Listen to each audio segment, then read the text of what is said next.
Give me a D and a G. It's the Dunga Show.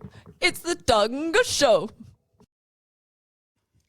Hey, dog, your beard's looking flickin' great, my man. Thanks, Gus. I've been using the Bush Beard Wash. The what now? At Bush Beard, they know that every man with a beard is a unique beardo. And that's why they offer a wide range of products to cater to every beard's needs. Whether you have a long and luscious mane or prefer to keep it short and sharp, their products will help you achieve that perfect look. From the nourishing beard oil and balm to the refreshing beard wash, their products are made with all-natural local ingredients to keep that beard healthy, soft, and lustrous. The beard comb and brush are designed to detangle and shape your beard, making sure you always look your best. At Bush Beard, they're dedicated to providing the best possible grooming experience for all the beardos out there. So why settle for an average beard when you can have a glorious, well-groomed one? Try Bush Beard products today and unleash the full potential of your beard. Be sure to use Dog and Gus 10 and get 10% off your order. Bush Beard, the small town brand with the big old Canadian heart.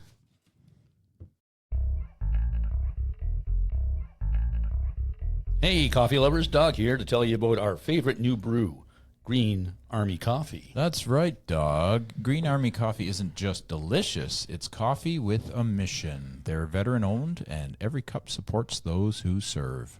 You can taste the dedication in every roast. Whether you're fueling up for the day or winding down, they've got the perfect blend for you. And it's not just great coffee, it's a way to give back. Supporting Green Army Coffee means you're supporting our troops and their families. So what are you waiting for? Grab a bag, sip smart, and support a great cause. Check them out at www.greenarmycoffee.ca. Green Army Coffee, brewed for those who serve. I did. He wants me to be upbeat. Oh, welcome to the Dog and Gus Show. What's up, dog? Not much, Gus. Did you forget what you were doing there for a second? No, you just pushed the button really quickly. Well, no, I had it going here. I figured you saw it there. Stop and talking. It doesn't matter now. We have the amazing twin flames with us. How are you doing today? Good. How are you guys? Just recovering from a bad cold. I just got my hearing back, so it's good. Oh, wow. Okay. Well, perfect timing. That's been going around, actually. I've heard that. Yeah. I'm glad you're better. Yeah, no, it just I think with all the touring going back and forth, especially West Coast time to this time back and forth, and then going down to Central Mountain time in the span of 2 months going back and forth those ways, it was a lot on this. Yeah, no doubt. I mean, I was gonna. So, do you find that when you travel, that's one of the biggest hurdles is trying to stay healthy the whole way through? Yeah, especially when we have to take cesspool air, it's a lot of. I'm not familiar with that airline. Cesspool. Yes, every airline now. Yeah, it's true. Yeah, true that. Well, I guess it always was. We just never really thought of it that way, right? Yep. Yeah. So, where did you guys meet? We met on a television show in 2014. It was being filmed in Quebec City, and neither of us were supposed to be there. So I missed the casting call because I was too busy feeling sorry for myself on my couch and not checking my emails. And Yayi was at his friend's audition who was being scouted for the show. And so, there was a cancellation. So I ended up being able to take someone's cancellation spot. And he ended up getting the gig because he played well and they liked him and wanted him to be on the show too. So fate brought us together and we met around a campfire the night before filming of the show. And he happened to be singing a song that I knew. So I just jumped in and sang along and I thought he was good looking. So it piqued my interest anyway. That's such a Canadian way to kind of Around go around a campfire with a couple of beers. It's beautiful. It's like it's almost like it was written. Yeah. It was fate. Yeah. Yeah, so I'm going to jump right out of that whole thing, and just stay in it. I know, Just but kidding. I was creeping their Facebook pages, and I saw that on your downtime when you were in Vancouver. Tell us what you did. What did we do? You had some downtime, so you went and got. Was it Vancouver? Did I did that wrong? We just came from. Oh, we got new tattoos. Yes. Yeah, we love tattoos, and we've been building our collection. It's kind of like when you're a kid and you have a sticker collection. I feel like it's that now, but with my body. Yeah, we were just kind of shopping at a Valley Village, and we just happened to not like anything there, so we walked next door and we saw a tattoo shop, and they took walking. So I'm going to there we correct go. you. You did not find anything you like there. Okay. I scored big time, and it's the only Valley Village I've ever seen that's bougie because it has actual chandeliers hanging from the ceiling. Ooh. So it was a bougie Valley Village. That's Boozy, cool. bougie, yeah. Slightly different price point too, eh? If you go for a tattoo as opposed to being at Value Village is what my a lot of people say. So Yeah, It's that doesn't nice. make it any more bougie, right? It's getting expensive. Even here, like we've been very lucky finding really cool stuff at these places. So yeah, I think people are starting to catch on and say, "Hey, we should mark it up because we're getting too popular." Exactly. it's That's the certainly possible. Oh, I think so too. It's going to have to change their name soon Just to the Walmart. village. to a Hip- village or not a value village. Hipsters are us. Oh, there you go. There it is. Yeah, that's Only, the one. only if they have chandeliers, though. So when you do you guys have like me? I've got lots of tattoos. I'm the same way. Do you have in your head what you want to get? Like when you walked in there, you didn't kind of go, oh yeah, I'll do this. Did you have an idea what you wanted when you went in? We like because it was so last minute. We don't like to get things out of catalog, so we try to mix and match. But I didn't find anything because it was a little bit stressful because we didn't want to lose that time. And I just found a patch on my sweater and took a picture of it, and they modified it, and that's what I got.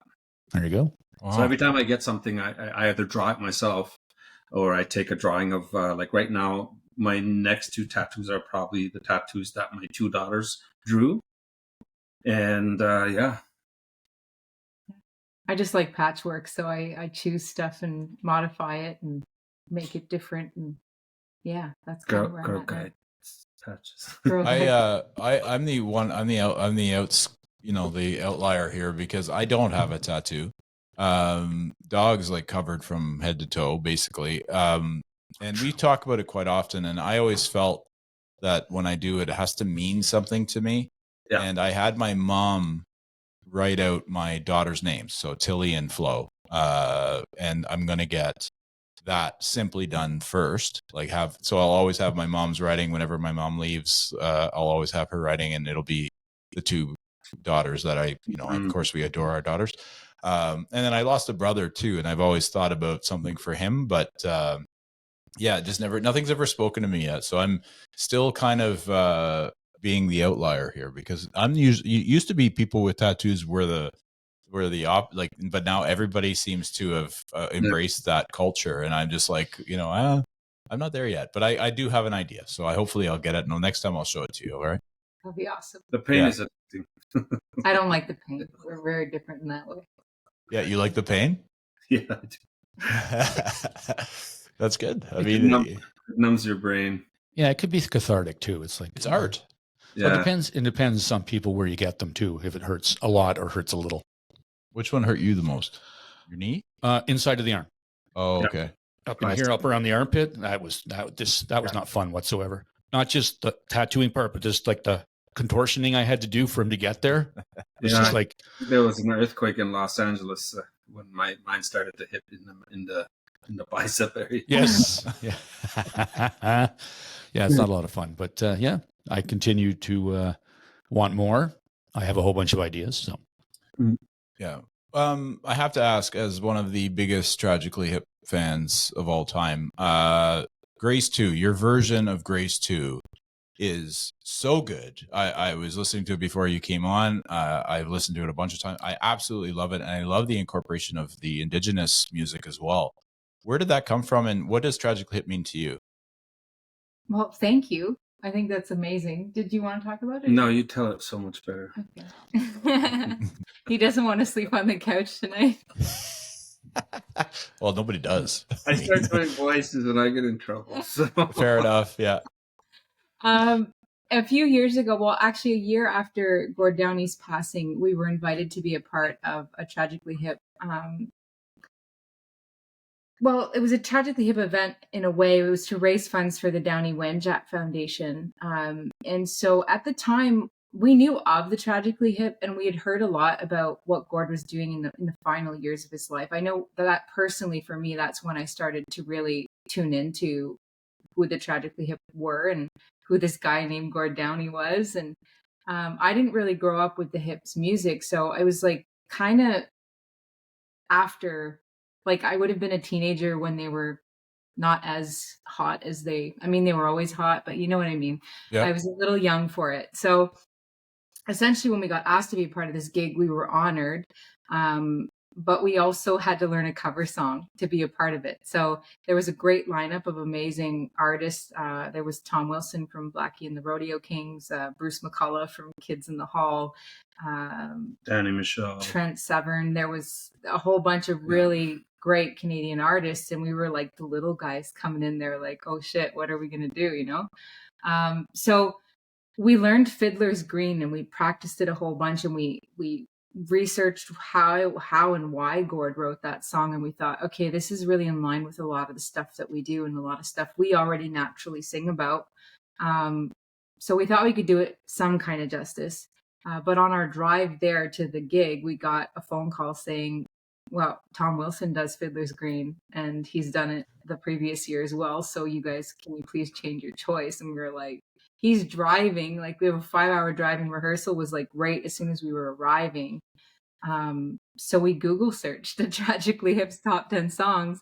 And as I was reading it out, it's like that title, Grace 2, kind of came to us, and we went, wow, this is really powerful, just the title itself, because we knew everything that Gord was trying to do in the last 2 years of his life, like to help Canadians really understand the true history of Canada and what happened with residential schools and what happened with Chani Wenjatt. And so we thought everything he did was really with grace. And whether or not the song is about that, you know, because there's so many theories on what the song Grace 2 is actually about, we thought, let's just take it and make it our own and have our own meaning put into it. And so that's what we did. As soon as we got there, we sound checked. First time we ever played it.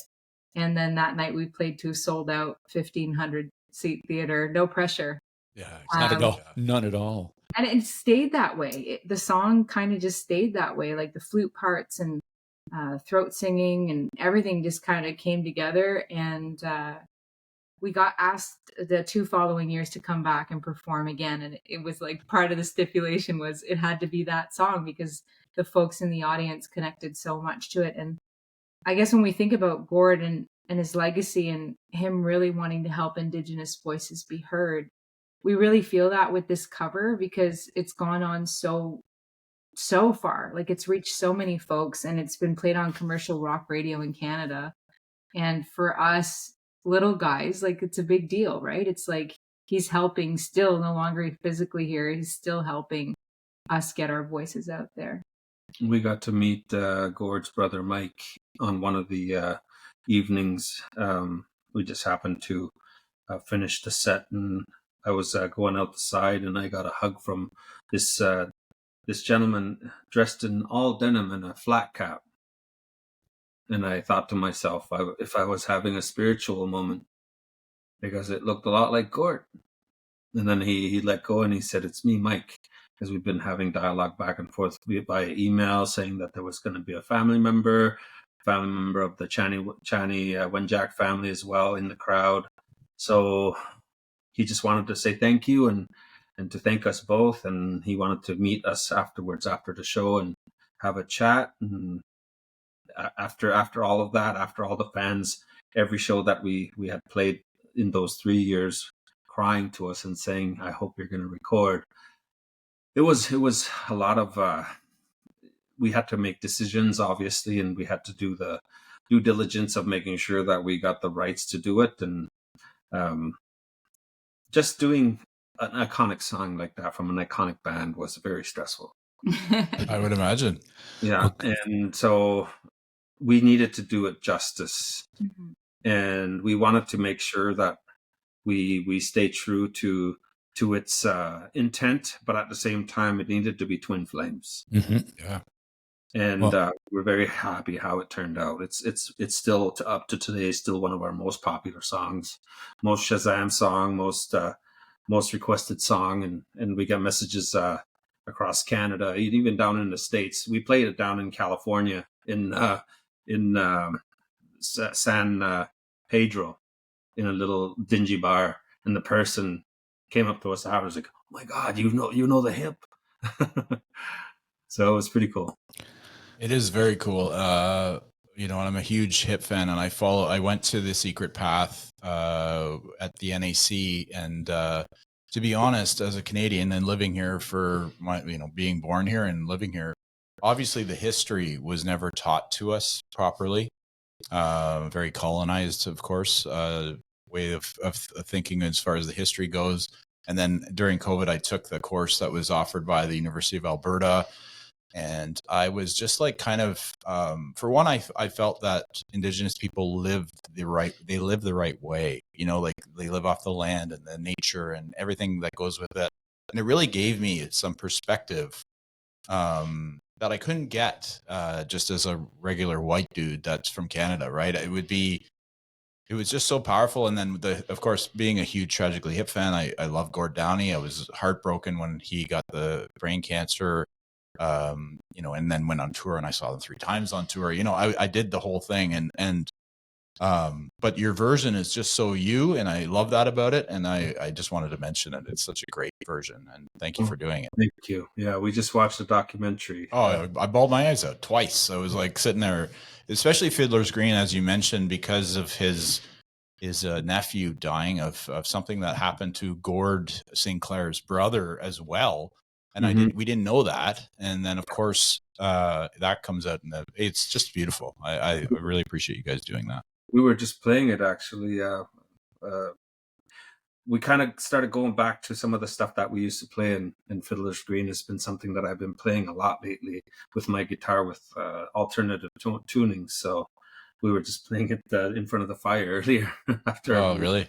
Yeah, that's great. That's a great song. One day it'll be released. Oh, that would be wonderful. Great, you can make me cry again. That would be perfect. Yeah, I'd like to see that. You want to see me cry? Well, it's funny because I watched him listen to Grace 2, and I know how big a fan he is, and I just watched him listen to it, and it's like, you guys knocked it out of the park. It's an amazing version, and it's true to you guys, and I think it's great. Yeah. I want to talk about The House of the Rising Sun, because I love that version of that song. Tell us a little bit about that. I think, whenever we're doing a cover, we never want it to sound like the actual song, because it's like defeats the purpose. Like, somebody's already done a really great job. We're not trying to take away the original art, but it's like words have such an impact and such a meaning, and music mixed with words is obviously what makes a song. But when it's dissected, which is what we did with House of the Rising Sun, it's actually a really sad song, and it's the Animals that popularized it. But what's so interesting is that nobody actually knows who wrote House of the Rising Sun. There's all kind of like music theorists that have debates over this song and where it originated. Some think even as far back as the 1600s in France, and that the places that are mentioned in the songs are what changed over time, but that the root melody was always similar. So what was cool about it too is it's public domain. So we found that out after. It's like, hey, we get to keep all the royalties. This is incredible. Nice. Because Grace 2, obviously the royalties go to the hip, which is totally cool. But when we get to keep them, it's even better. So this came out accidentally, right? We were backstage. Yayi was just playing 2 notes on a guitar, sound nothing like House of the Rising Sun. And what's even stranger is we were in an old prison. So we were performing at a theater that was the last place in Canada that had public hangings. And I thought, how weird is it that this is the song that got channeled in that moment, right? And just this songwriter, whoever actually wrote it, there's so much sorrow in the song. And he or she is singing about addictions, about intergenerational trauma, about all of the things that we inherit from our parents without wanting to inherit them.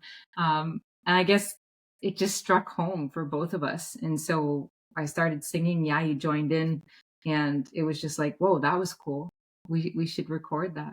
Hmm. And we did. It wasn't going to be on the album. It was just like a last minute addition to our new album, Hugging the Cactus. And we thought, we want something raw. We want something that's just us, that's just the voices where people can really hear what we like to do at home in our living room. We had 7 tracks up to that point, and we recorded that 8th one here when this was still a studio. Now it's an office/living room, but we recorded it here. And we all along we wanted to do the album a little bit more stripped down, a little bit more her and I. But the rock star musicians that are on our album, when we heard it, it was like, this is going to be epic. But we still needed that stripped down version, and that's what came about.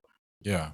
Do you feel like when you're in the process of with the other musicians on it, do you feel like it has a good, like, is it, it's going to be good when you're in the moment? Do you find that happens?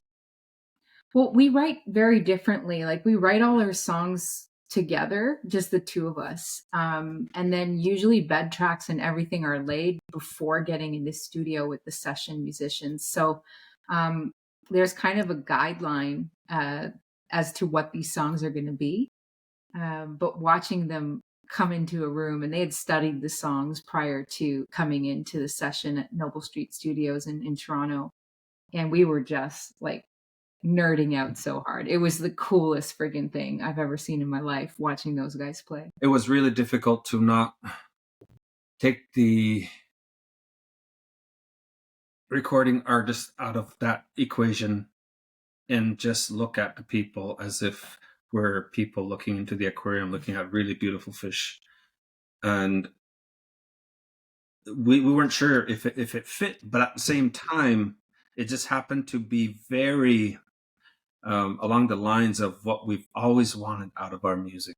We've worked with really good musicians in the past, but having worked with these 3 of the caliber, they and the amount of albums they are on, Grammy, Juno nominated, winning albums, it was something to kind of like just sit down and or even take your guitars and burn them as you're watching somebody like Bright playing guitar In your fireplace there, yeah. So it was a really neat experience too, because there was no ego involved at all.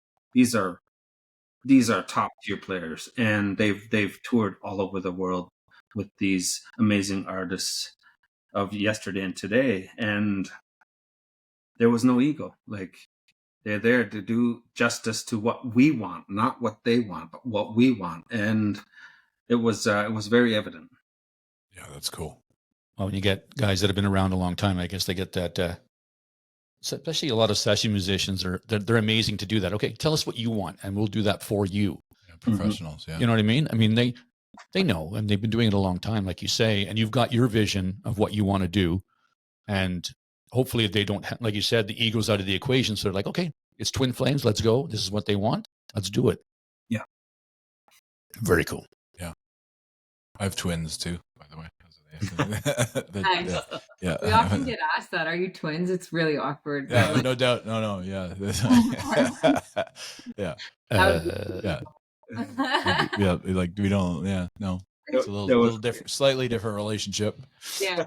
There was a waiter the other day asked us who we were, and I said we're Twin Flames, and I was like, oh yeah. I was like, yeah, like, we're twins. We were born 9 years apart, but we're like Yeah. Twin souls. Yeah. Yeah. It's great. What has been your favorite performance or tour so far? Probably that desert tour. That was when we were starting to get a lot of these bed track plaques back. It was it happened to be in Las Vegas. We got the first track we got back was that last song we were talking about, House of the Rising Sun, and it was very befitting that we got the raw tracks back to listen to, and it was exciting. So that tour, Nevada, California, was pretty cool. It was incredible, the landscape. I mean, we've played in every province and every territory in Canada. And I feel so lucky to say that as a Canadian, because it's so expensive to go anywhere here in our own country. It's like much cheaper to just buy a ticket elsewhere and see everything. But we found beauty in every place here in Canada as well. It's just, even way up in the Arctic is where we got our start, and yeah, he asked me to go on tour with him years ago. It's like, okay, well, where are we going? It's like the North Pole. Okay, what's up there, Snow snakes.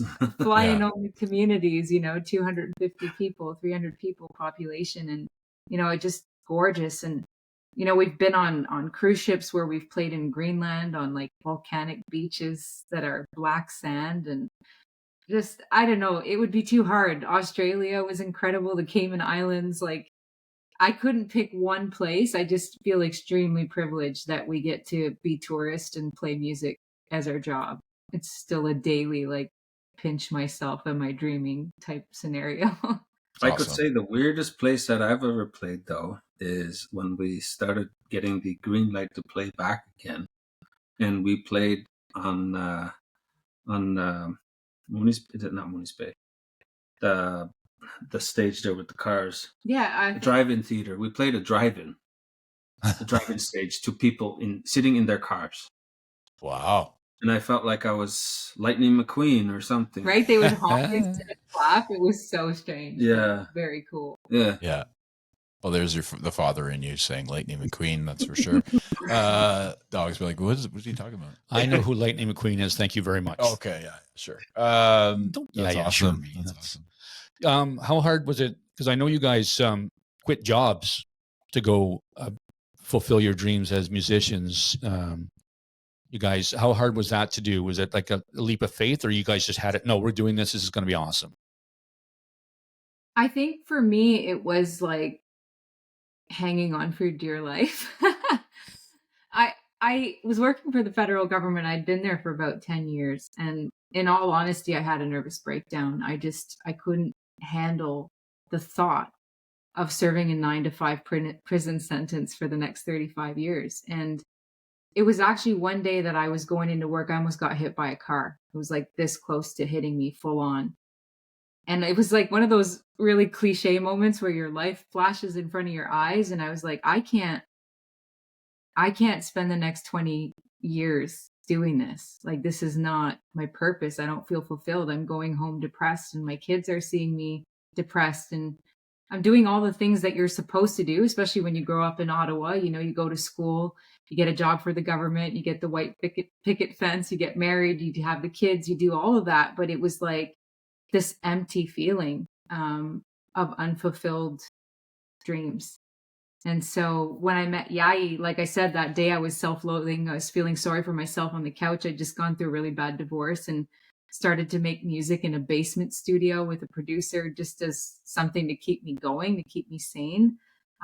Never any clue that it would amount to anything. And so when he said, let's go, let's do this, I was like, okay, let's just try it.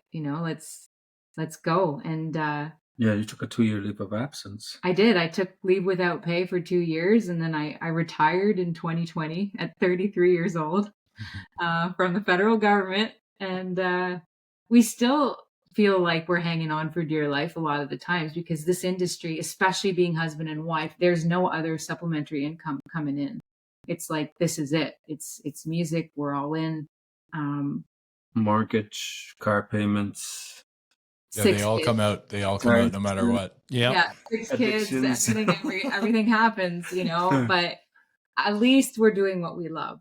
I would say not at least, that diminishes it. I think we're so lucky to be doing what we love. Yeah, And 100%. Yeah. the fear that comes with this career, it's part of it. It's like gambling, right? Like, gambling is a terrible thing. I feel like we're trying to gamble, but with our music. It's like buying a lottery ticket. You hope that one song is going to hit somewhere along the way, and you'll be able to sustain your life for many, many years. And I think we do have to be crazy to a certain extent to live.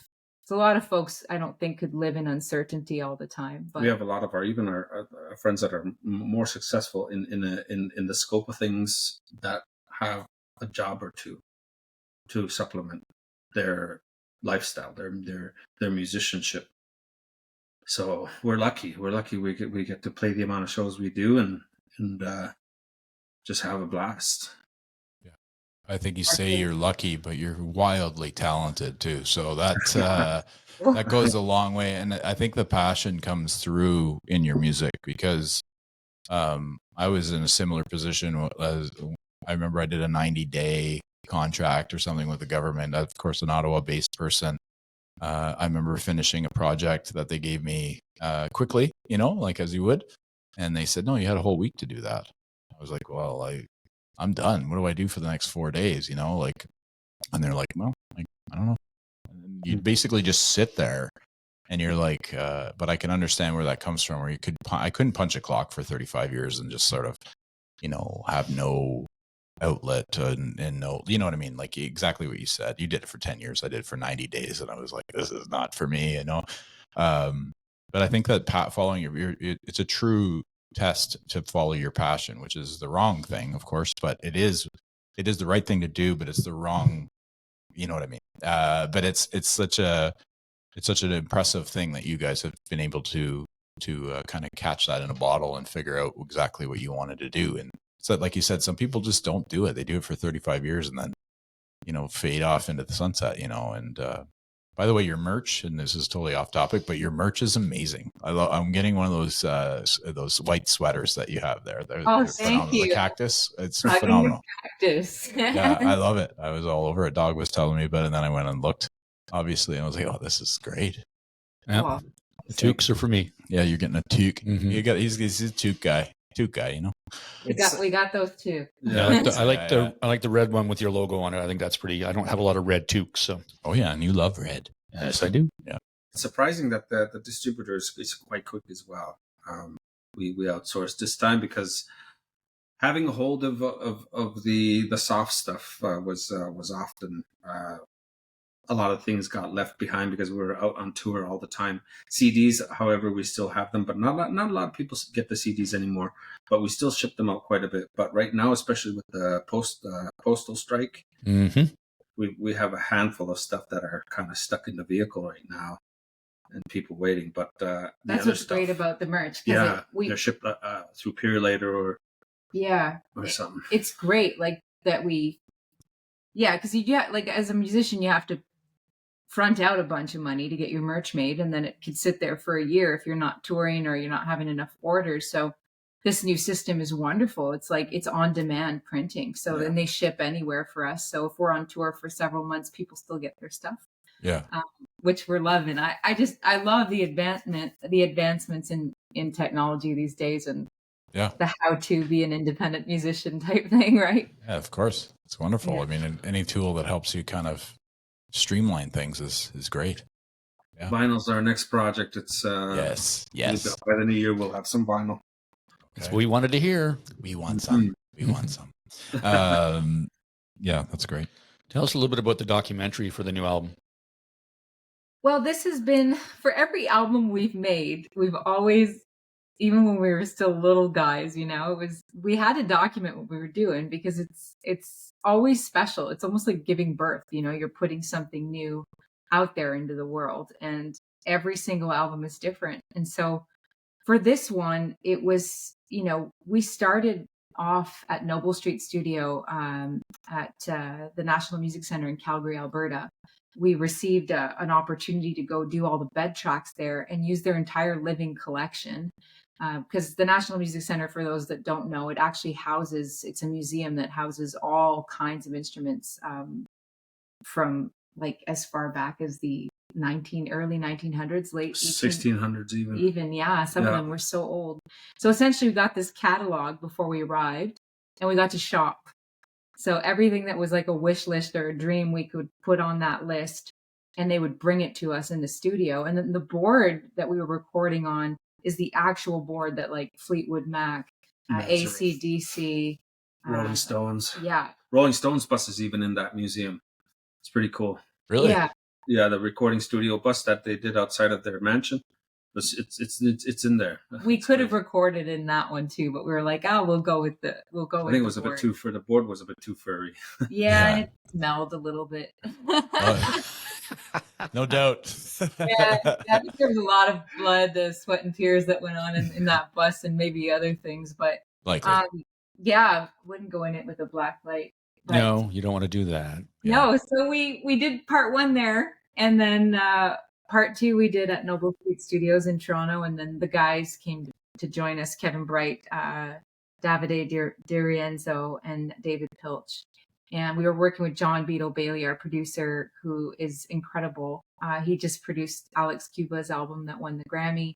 He's won like 8 Juno Awards. He's just, but first and foremost, the most amazing human being, and just wonderful to work with. So we had him and Jake Jones, who's produced several of our albums now, who we just love. They became like the super team.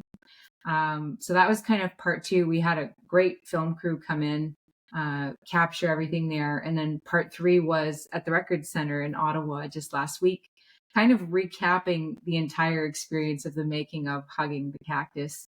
And then we did 3 songs live off the floor in the Record Center. Nice.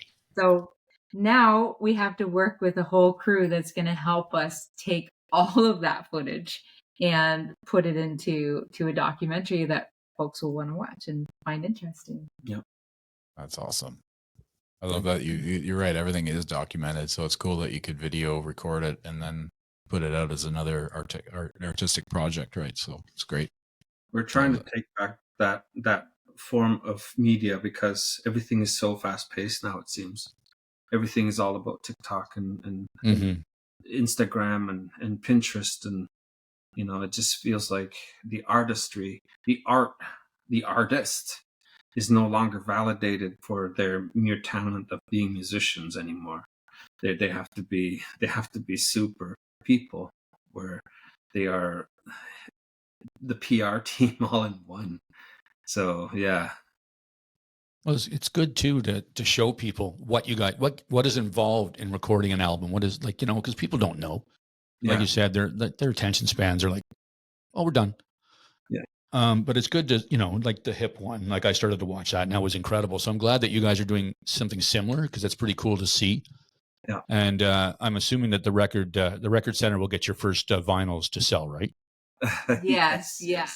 We've been saving up because it's like it's not easy. It's not it's so crazy expensive. The cost difference between CDs and vinyls. I'm like, I wish CDs would come back as high in popularity. Yeah, we still do quite good though. I mean, out of all the festivals, we've actually broken records in a lot of the major festivals, and this is from us. And there's people that go through those festivals with huge names, but they don't really pay attention to that stuff, their own stuff anyway, so they don't really care. But a lot of the festival merch people are like, wow, like you guys did amazing. So we're pretty happy about that part. We're grateful. Yeah. I'm sure you are. You sound like it. Which song from the current album is your personal favorite, and why? Ooh, you can go first. It's hard to say. Everyone has its own character and almost like plan. Every song that we did, we in hopes that it gets picked up by a TV show or a movie. So there was always this sort of like, okay, let's for example, Tragedy is very much like a Bond intro, and then yeah, it's just, there is no favorites for me personally, but playing House of the Rising Sun is probably the one that I'm most favorite to play. I think like it's so hard to pick just one as well, but I really love Get What You Get. It's the last track on the album, and just the guitar solo that Kevin comes in with.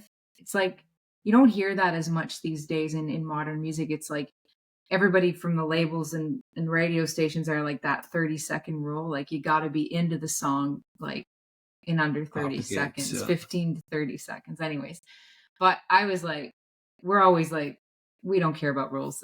We just want to make art. And so yeah, Kevin came in with this solo. It was very romantic. It's just unbelievable because I described the song and kind of how I love you anyway. I'm like real serious. He's just giggling. But yeah, I just described where I was at that time and in that mindset. When we came out of the pandemic, we were touring when no one else was. It was like the gates opened and we had a tour book that was pushed, and folks were like, do you guys want to do it anyway? Knowing that your 2,000 seat venues at a 50-person capacity and they have to be masked and distanced. And we were like, we just want to play music. Like, just let us go. And they're like, you sure? Because everyone's pushing at least a year. And it was 2021. And we're like, we're going. Like, every province, every checkpoint. Like, we weren't allowed to go from province to province without written permissions and full on police checks. And Wow. oh, it was just wild. Anyways, so we did it anyway. And just coming back, like trying to come back to music the way that it was before was really slow go. And like, it was hard on morale, not even ego. It's just when you're playing to nobody for so long, you're playing to a camera for essentially a year. And then you finally get out there. And then when folks could finally come back, they weren't coming back. And it was like, but wait, we can finally get together again. And you guys are not coming. And so They're still not coming. it's still really tough for a lot of performing arts centers, a lot of venues. It's just like, unless they're huge names, people will spend, but everyone's struggling right now. And so Straight across the board, everybody that even the successful ones that are touring legends, they're having a hard time they're selling canceling seats. They're canceling because of health McLachlan, reasons, it's like, and so, yeah, I guess Get What You Get kind of came at that time. It was like we woke up in a super dingy motel. Like, it was horrendous.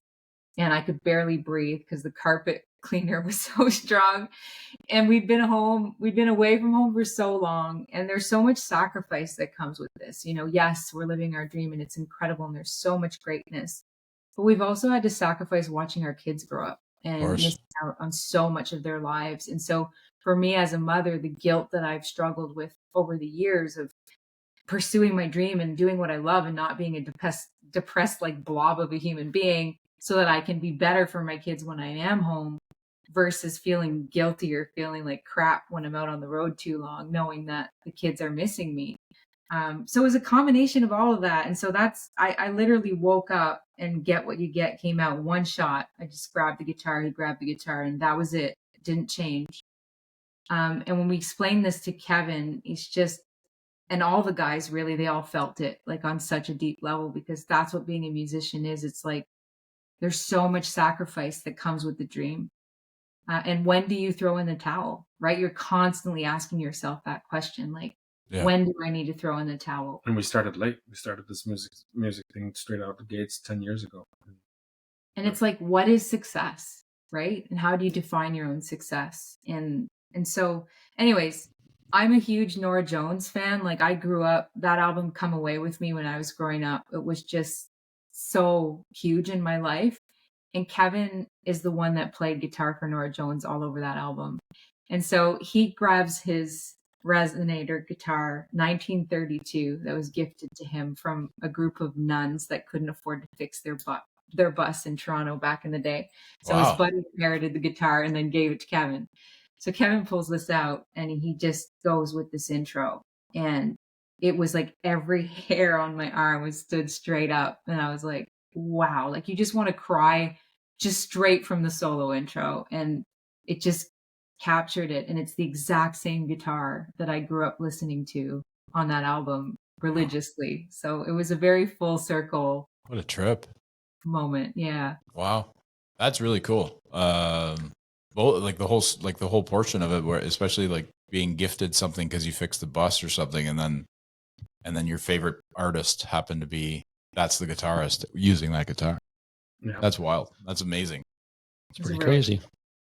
And I think, and just going back, I think that you're showing your kids, obviously like you said, you're making big sacrifices in time with them. But I think what you're showing them is that, you got to be committed to what you believe in and what you love, and that's what you're doing. That's what I think, anyway, as a parent. Oh, now, thank anyway. you. Yeah. One of the wonderful things now that they're older, like we're getting into teenager, like even adulthood.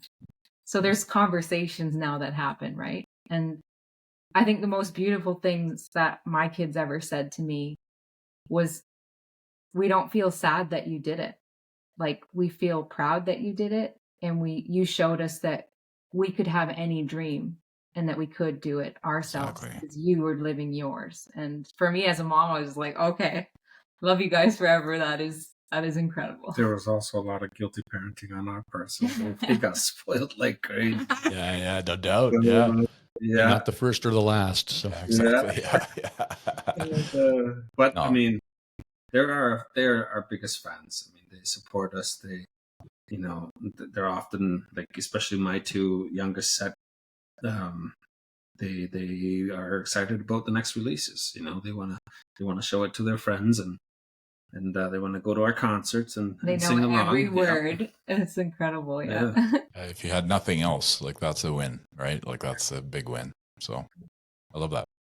tell us a little bit about the BC hospice gathering.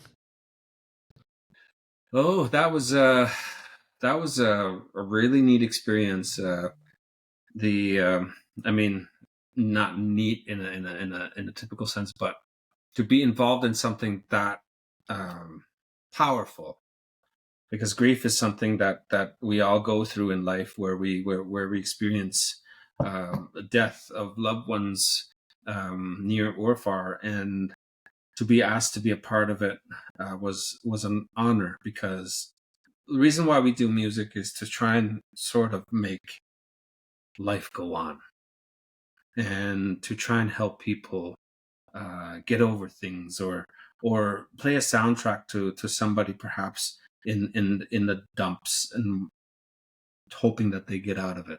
So that's always been our intent. And when we got asked to do that, it was obviously very heavy being a part of the conference itself, but just the people that were in it, they were very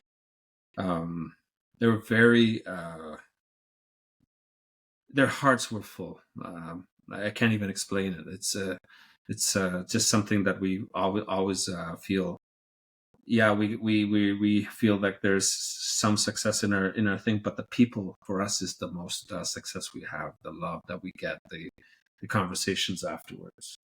I'm always in awe of the resilience of human beings. It's like there's so much negative crap right now in the world that we can choose to focus on. But I know for myself, being there for the 3 days and meeting folks that have gone through tragedies that hopefully none of us ever have to experience. It's just some things that you can't even begin to comprehend, and that they're still there continuing forward. For me was just, I was in awe of those folks. And so it was, anytime we can be a part of the community at a community level, like it's still really important to Yaya and I to do different things. Like earlier this year, we were a part of the Options Community Gala as well, where we got to help raise funds in Surrey, BC, to help with more sustainable housing that was being built for folks.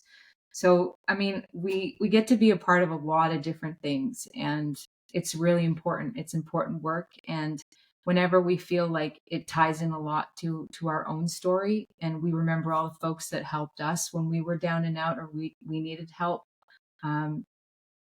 yeah, it's about giving back. It's always about paying it forward to the next people, because we wouldn't be where we are today if it wasn't for the folks that helped us when we needed it the most. Yeah, for sure. Based on my experience with grief, I lost a brother in 2011 to a workplace accident, and I was listening to your song "Friends," and actually, it helped a bit. It was brought me some good memories of him. So, thank you for that again. I'm not saying that just because you said that. I swear to God, that's what I got from it. A lot of music does that to me, though. Brings, like, as you probably go through too, is brings you peace and good memories, as opposed to remembering the bad parts, right? So it was a wonderful tune. We always hope that somebody listens to it and they take a little bit of something, so that they can swallow that pill and try to get better. That's all we could ever do. Yeah, and losing someone, right, that close, and our sympathies for that. I don't know if you guys watch Yellowstone, but Yep. in this new season, John Dutton passes away. And What? Hey, Okay. I didn't. Anyways. Well, Costner wasn't signing back on, so they had to do something. Yeah, they had to kill him off. Yeah, poor John. But I really loved what Casey says, which is John Dutton's son, to his son. because they label it as a suicide. And Casey looks at his son and he says, you can choose to remember how he died, or you can choose to remember how he lived. And I just thought that is the most powerful two sentences I've ever heard, because it's true. It's like we focus so much when we lose somebody on how they died, but it's how they lived. And I think music, like you're saying, like the song like Friends or any other song that helps lift our spirit and remember the good times with those folks that are no longer with us in the physical form, again, is healing, right? Music is healing. Totally. Totally. It's such a language that everybody speaks in different ways, right? It's a beautiful thing. And I'm sure you get that even just by writing your own music. You probably dig deep and find things to motivate you and inspire you, I'm sure. My first album was basically all of that. After losing my cousin and then losing my younger brother as well. It was, and one of my best friends' baby died a creep death, and so it was like songs after songs. My mother passing away as well. So it felt like that was my way of coping, and that's what songwriters do as well. In order to cope and get better, they write songs for themselves as well. Yeah. And it seems to transcend too, like so much great art comes from pain. And I think that the people like yourself who are talented enough to be able to capture it and then create something is wonderful, because it brings so much peace to so many others, right? And I love that. I love that. As a 90s teenager, it's like Soundgarden, Nirvana. Yeah. There you go. Pumpkins, it's all sorrow, all this Creed. And this is why I never really got into the hip, because I was listening to all those other ones, unfortunately. But obviously, there's always a time and a place, and now we listen to the hip. Mm-hmm. It's beautiful stuff. Yeah. Hey, you and the hip. Yeah. I've seen them 38 times. Yeah. Well, that's amazing. Yeah. 38 times. Blah, yeah. blah, blah. And I was also a 90s teenager into Soundgarden and Nirvana and obviously Alice in Chains and Pearl Jam and all the grunge stuff. And then there's, other stuff, but the hip was always kind of in there. I don't know. I just always found them somewhere. Mm-hmm. Yeah. Dog doesn't like it. It's okay. He doesn't. I just hear it a lot. Yeah. He hears it. He hears it here a lot. A lot. Yeah. Now I have to ask, like when we look, like you guys have been on our radar for a while to get you on the show and stuff, because we've heard about you from a lot of people. Johnny McConnell was one that said you need to talk to these folks. They're amazing, and we love Johnny because he's a good friend. He's not a character at all. He's not. He's a very, very. Anyway, he just said you got to have him on. That's awesome. So, what's your connection with Johnny? It is wild, actually. Please tell us. Please tell us. I went to elementary school in Ottawa, and I had a best friend. Like, she was my absolute world. And I got bullied a lot in elementary school, and she was just like this force. Like, nobody messed with her. She was just, she was a bit of a jock, super great at all the sports. Everybody loved her. And she was an awesome best friend. And her mom actually used to babysit me. And so fast forward all these years, there's this guy that starts listening to music and likes our music and shows his wife. Johnny shows his wife, this is a band called Twin Flames and I really like them. And she was like, well, this is the story that I heard anyway. That's Chelsea. Oh my God, we grew up together like our whole lives. So my best friend from childhood that I had lost touch with for years turns out to be Johnny's wife. So it was wild. Like, they came to our show in Elmont, Ontario, 2 summers ago now, and I haven't seen her since we were kids and like grade 6. So it was just like mind blowing, and just so special. And he's just an awesome guy. He's a great musician and just fascinating person. Yeah. That is too funny, to say the least. Fascinating. I mean, he's oh my God. unbelievable. Like, yeah. Like every photo or something we post, he'll go in behind, like he'll post himself. Oh my God. He'll add himself to the photo in behind, like doing something crazy, being Brett the Hitman Hart. Yeah, you had a tattoo of his face when we were in Vancouver. That's amazing. I did a photo shoot with his drummer, for an upcoming song of theirs, Evil Creek. Yeah. And he and there's some serious photos in there because they wanted some serious photos, but he went and posted from Yellowstone. He posted a little thing on the side there because I'm just kind of looking off into the thing, and it's like Beth, and she's like, "No, that's what a real man looks like." And then Johnny, every time it's just like he just puts the funniest He's the things best. in there. He makes your day. Like, he's such a good guy. Yeah, that was too funny. So we do a question for every artist that we've even the mayor. We talked to the mayor about a month ago, and we ask everybody. So there's 2 decades of music that are always kind of discussed. 60s and 70s everybody loves, but we always say, if you had to choose between the decade of the 80s music or the decade of the 90s music, which would you choose? 90s for me. I figured. I would say for sure. Well, I don't know. I really liked 80s music too. Just go with that. I would say 90s, Damn but it. I would say too, for me, honestly, I know no one ever references the 2000s, but I was very much like Eminem and 50 Cent Oh, and yeah. like Mariah Carey, Celine Dion, Whitney Houston. Like, it was a very wide range of folks. And like the women that came up in the early 2000s, like Shania Twain too, like it was just really inspiring. But Yeah, I listened to a lot of Boys to Men in the 90s. So Yeah? Smith, yeah. I was like California Raisins even. the pants were Okay, so who is the greatest hip hop artist of all time in your opinion? I know this is random, but I gotta ask because I'm a hip hop guy. So we'll go there. I love Busta Rhymes. I love Busta Rhymes too. Yeah, I was into Busta Rhymes quite a bit. I used to love when he would be with. I love Tribe Called Quest. They're like my favorite hip hop group. But he would be in a lot of their songs, and he was just awesome in them. It just, for me in the gym, I need something that's intense. And so Busta, 50, Eminem, Dre, Durst, Vanilla Ice. 50 Cent was like my favorite, man. It was crazy. Like that one album in the club. Like, Oh yeah, I was. it was just epic. Like my kids, even when they were really young, and this is horrible parenting, but like, go shorty, it's your birthday. Like that was every morning on their birthdays, like from the time they were probably like 1. Yeah. They still hum it. They still do. No doubt. Yeah, Every birthday party, it just gets blasted on the stereo. that's And not a lot awesome. of people know this, but Chelsea's quite the spitter as well. She's really, she raps.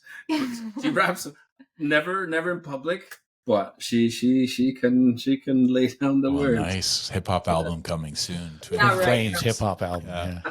I used to do like a lot of freestyling. I grew up in South Keys, so it was like Fair kind of enough. Oh yeah, that's a dangerous part of Ottawa, South Keys. It is Be actually. It's not. My parents lived there. Oh, it's a rough. Yeah, they did. I grew up in Tanglewood, and we always had beef with South Keys. So I mean, Yeah, there was always like we were the hood. Like anyway, so we there were was a lot of Tanglewood. rapping and like freestyling battles that would go on. And You guys don't know Hood. I lived on the base. Oh, okay. Yeah. Well, I have to change the subject though. We got into the 90s here. You guys wrote a children's book. Oh, you We did? did. Yeah. Just circling back, you guys talking about the hood? I was a baby in the hood. You know, the Amauti, the parka, the woman parka. Yeah. Nice. You were literally in a hood. Yeah. Right. It's too All funny. right, books. Yeah. books, yeah. Well, pandemic project. His brother Harry had done a book called Oak Stream. I don't know if the book is called Oak Stream. It is. It is too? Okay. So anyways, and he had sent us a copy. We were like, oh my God, this is so cool. He wrote a children's book. And then we were like, hey, maybe we could write a children's book too. So we reached out to the publisher and we said, this is who we are. And we'd love to know if you guys would be interested in working with us on something. And they said, actually, we know who you guys are and we would love that. So can we write a book? Can you all write a book about music? And so that's what we did. We partnered with an organization, an Inuit organization, went through a ton of historical documents because we really, he knows all of the obviously oral history, but we wanted to also go even further back and make sure that, it was proper terminology for different regions and things like that. So we wrote this book on a young boy that is Inuit. He grows up in the Arctic with his grandmother. And she talks all about how life was in the Arctic and how music was pre settlers arriving, and then how it's changed since then into how it is today for Makusi, the young boy's modern day Inuit music. Um, and so it was really, really wonderful experience. We got to work with they got this incredible illustrator. We had so many illustrators, like, because we were so picky on who was going to illustrate this book, right down to the drawings being culturally specific and represented properly, the clothing, the seasons, what they would have been living in. So it was a big undertaking, but Yeah, we had glossaries and everything on how to pronounce the words as well in Inuktitut, and we wrote it in 3 languages as well, English, French, and Inuktitut, and that was the deal. We had to ensure that we had all 3, just because of where the region I'm from. It's French, Inuktitut, and English, so we wanted to make sure that that was done, and the fact that we tour all over and we get to tour with other regions of the Arctic elsewhere in the world. There's a little history lesson on each of those regions: Greenland, Labrador, Yukon, the Nunavut, and the Nunavik. It's all there. Alaska. yeah, so it's very much a learning tool. It's more than, I think some folks might think, oh, it's a storybook for my 4-year-old, and it's like, it could work, but it's more of like a learning tool for a little bit older. So we'd say like grade 2 to grade 6. And yeah, we're really proud of it. It made the First Nations Read long list, and we get to do these great tours where we play music on the evening shows, and then in the daytime we have residencies with libraries or with different school boards. And so this coming January and March, we're going to be heading to the US and doing a lot of residencies with the storybook and singing just some acoustic songs to kids and folks that come into the library. So it's a great little add-on. Yep. That's so cool. There's a reason why I asked that whole thing. Is it in your school? No, I'm going to get it. I'm going to ask our librarian to get it. I work at a school. I work at a Catholic school, and we do have our time where they bring in books on, because they're learning the real history now. They're not learning the whitewashed one that we learned. Mhm. So I thought it was very appropriate. So I'm going to talk to our librarian and get hopefully we can get a copy of the book into our school. I would talk to them first before you do, because they might even have it. Yeah, I'm going to chat with her first to make sure. But yeah, we shipped out a bunch to the head office, and they were going to distribute amongst the schools. Very cool. So Beautiful. Yeah, that's amazing. You guys are amazing. Thank you for joining us. Thank you for so having us. much. When are you playing next? What's your next gig? Our next gig, we're doing some corporate Christmas stuff in Montreal and Quebec City. And then January, we head out on tour. We're doing California, Nevada, New Mexico, and Wyoming. Nice. So Good timing. Arizona's in there too, right? Arizona, We moved it to April, I think. Oh, okay. Yeah. Because I thought I saw Arizona. That's awesome. Yeah, we could have kept on chatting. I have a lot more questions I'd love to ask, but we only kind of slate this for an hour. Well, they've got a life. I know they do. Them back into their life. They're kids and stuff. Okay, fine. Oh, right now we're kidless. We're empty nesters right now. If you do have questions and you think you have time to do it, dog. Ask them. There's one more I really, really want to ask, because I thought it was hilarious. Like when I read about it, you did a show in a venue where you had to use a broken hockey stick. What? And tape it to a lamppost because they didn't have any mic stands.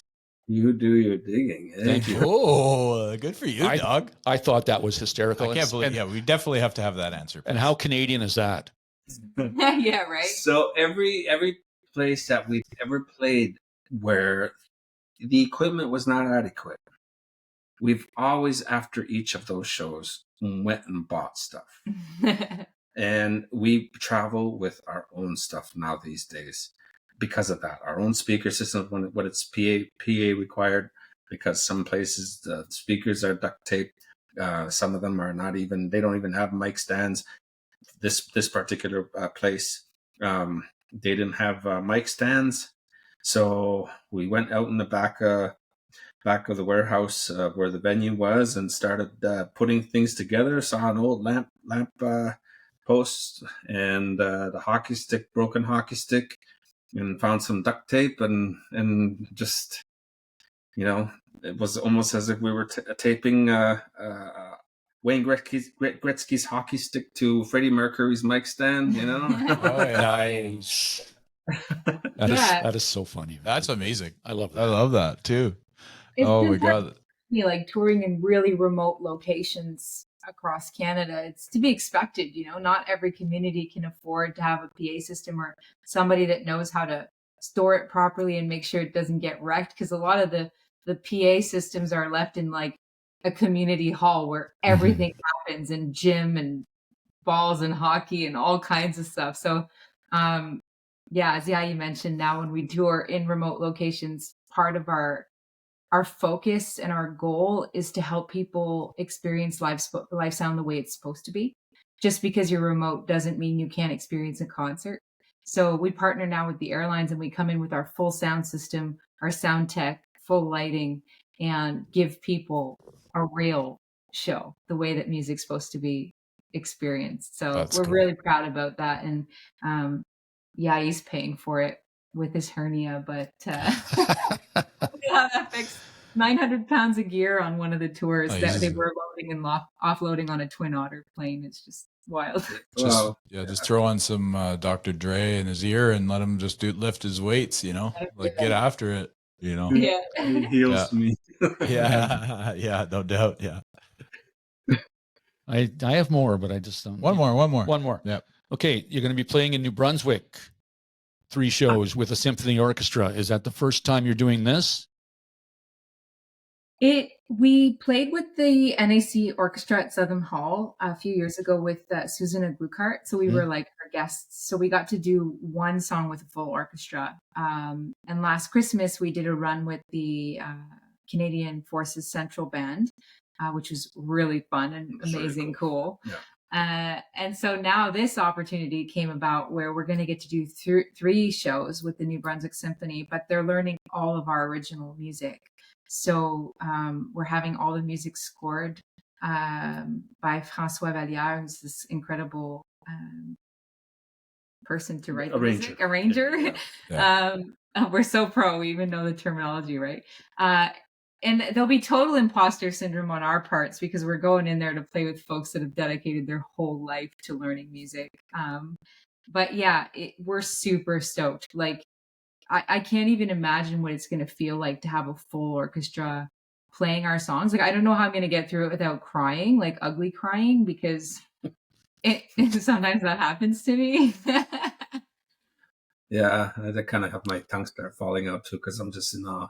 It's so great. Yeah, we can't wait. So it's going to be we're just honored. Like, it's wild. We're extremely ADHD, right? We get distracted really easy. But it just so happens when you start playing with really awesome people, it's like it just becomes a looped jam. Or you forget that you're playing. Yeah. But it's gonna be fun. It's gonna be a really good experience. Oh, no doubt. It'd be cool to hear that for sure. Because hopefully they're documenting it. Well, they'll probably document it. You should document it. Yeah. We'll hope so. It's unionized, the orchestras, so there's a lot of rules on what. Oh, okay. Okay. Our U.S. agent is very excited because she's based in California and she works with mariachi. Her main clientels are mariachi bands, and they've done a lot of work with the California symphonies and stuff. So she's really excited, and she's really keen on having us go down. And growing up listening to Metallica and listening to them with the San Francisco. Yeah, that's a great album, by the way. Sorry, but No.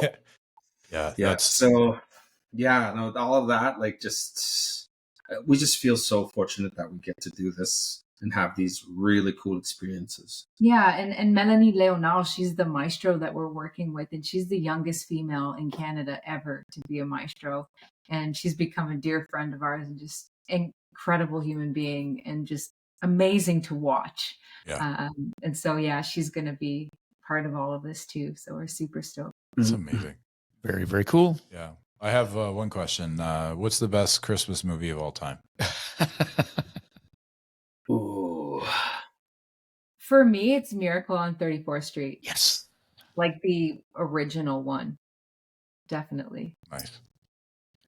I used to watch Tim Allen's Santa all the time with my kids. Good one too. And then these days it's been Elf.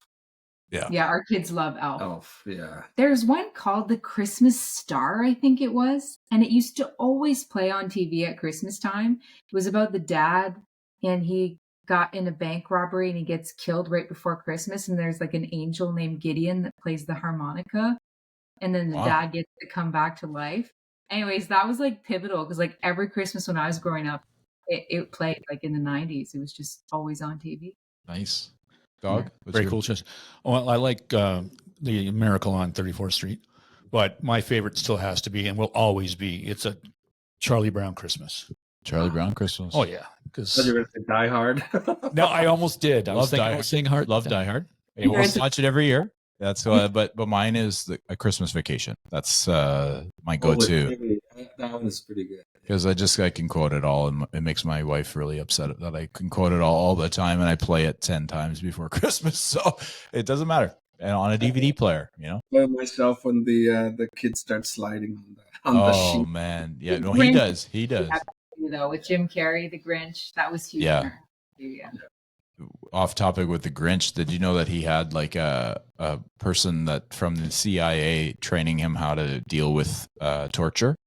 So because it was like a 9 or 10 hour process to become the Grinch every day, and he would I'll send you the video in your DMs if you can whenever you check it. But he basically was like, they said smoking helps, so he would be smoking with like this long thing holding a cigarette dressed as the Grinch, and they said hitting yourself too, so he'd be like smacking himself and smoking as the Grinch. You could just imagine what Jim Carrey would be like that. So Oh my gosh. Yeah. That's unbelievable. yeah, because it was like Issues. yeah, because he had a cigarette holder because he didn't want to get the yak for like on fire, you know. So anyways, it's off topic, but Line still cool. commenting, eh? Oh yeah, he's a beauty. I love Jim Carrey. But thank you again. Thank you for spending an extra 10 and 20 minutes with us after the hour, which is great. And we just really love you guys. So we're so happy that you were able to join us, and we'll keep watching you guys. And I can't wait to get my my sweater. Thank you. Let us know. Both, and yeah, thanks for doing this great work. You know, it's folks like you that help musicians get out there too, and we're really again grateful. I know I use it a lot, but No, gratitude's great. yeah. I just want to take this opportunity to say thank you, Johnny. You're the best. Yeah. Johnny. Good old Johnny. Yeah. Rich, I did a right on you, right? I was like, what did you say, man? I don't understand. Might be a tattoo for real. That would be funny. It's worth doing. I mean, seriously. Yeah. Thanks, guys. All right. Take care, guys. Dog and Gus, Dog and Gus, Dog and Gus.